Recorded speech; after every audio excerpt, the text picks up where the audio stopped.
Hi, I'm Vita. I'm Dylan. And I'm Jeffrey, and we're here to do the Econ Week 5 assignment. So, for the first question, it asks, explain what Dr. Sanchez believes is the problem with the language of defunding. So, he believes that the phrase defunding should be switched to reallocating because defunding is a very strong word. And when people hear about this, they tend to get the wrong idea and immediately turn against it. They think the police is going to get abolished and all hell is going to break loose. However, in reality, what the cities are doing is essentially using the millions of dollars on other parts of town, like minority communities, so that the corrupt police departments can be restructured. Okay, so for question number two, I believe that there is a negative connotation associated with the teaching profession in which there is low pay. For example, no kids grows up thinking, man, I really want to teach students for the rest of my life. Most students have larger aspirations if they attend an elite school like the University of Rochester. Students here have worked hard for a long time to get into the school. Therefore, most just don't give up and settle into a teaching position. Especially for students who would take Rizzo's economics class, they usually have higher career goals that are more lucrative, such as investment banking. Okay, for question number three, I think policing is just a highly risky job, which involves a lot of legal actions regarding people's lives. So it's easy to imagine how stressful it would be with like all the pressures of deciding people's like future and like fate. As a result, like not many people can stay in that career because they couldn't afford all the pressure and the stress. So I think it would be a really great idea for police to attend elite private colleges since they can get more like professional education, especially with the legal career. Yeah. So for question number four, according to the seatbelt theory we discussed last week, it basically says removing the seatbelt would actually keep the number of accidents the same because people would be driving safer on the roads.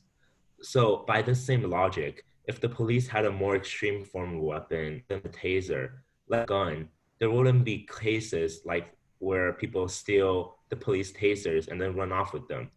They would be scared that the police would just shoot them.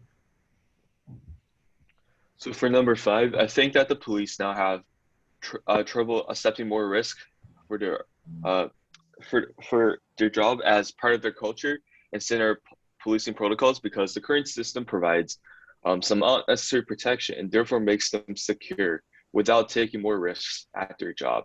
Therefore, allowing a job to be more risky will presumably perhaps make it harder to attract and retain good cops, since there are more risks associated with this job. But however, in reality, it probably would not make that much of a difference. Therefore, I could also argue that it would select positively for the police because people attracted to do this job would essentially be the same type of people, or at least people with similar personalities and goals.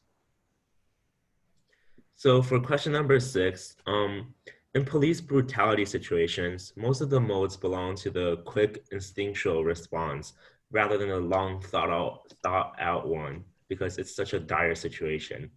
Thus, police tend to often make bad and erroneous decisions. Some people often don't recognize this and think that this was a long thought out decision and a long plot against people with a different skin color.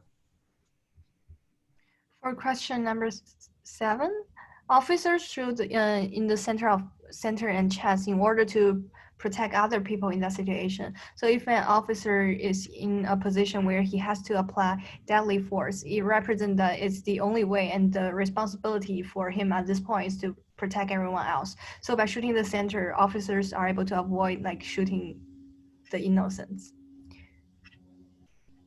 And question number eight, I think the officers are barely get like exonerated since the decision is not exactly objective. The majority of the investigation happens internally within the departments who have to consider all the public opinions and the fees of lawsuits. So it's really hard for a department to say like they did something exactly wrong and they needed to take the full responsibility. And this also happens to other like prison system. Once things happen, it's really hard to say like I did it wrong.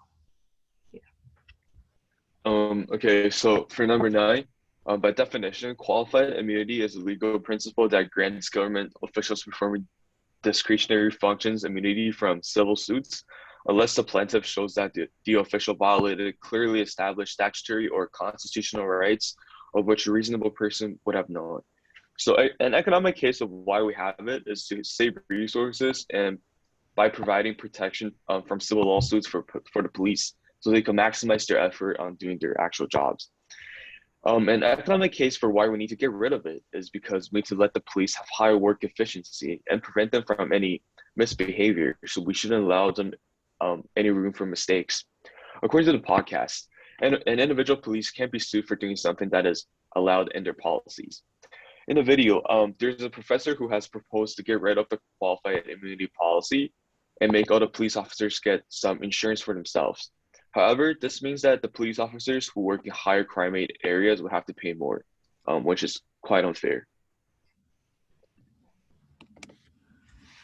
Okay, so for the final question,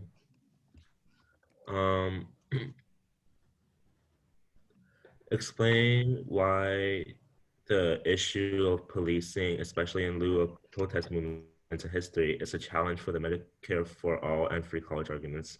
This is because it tends to be very hard to get any policy passed in support for either side. Protest movements are relatively easier to organize, and their ultimate goal is to create these policies. And explain why it's really hard to have for-profit prisons. So because I think if the society favor a fine-based policing, all the rich people are able to be really abusive and do whatever they want and not take the responsibility. I think the goal or the purpose of all the prison system or like policing system is to protect people. But if we do it that way, like the rich people are not gonna be punished and there's no way we can protect other people. So only if they make the fine based like punishment extremely high, otherwise it will not be working. Yeah. But I think we finished all the questions. Thank you for. Yep. Thank you.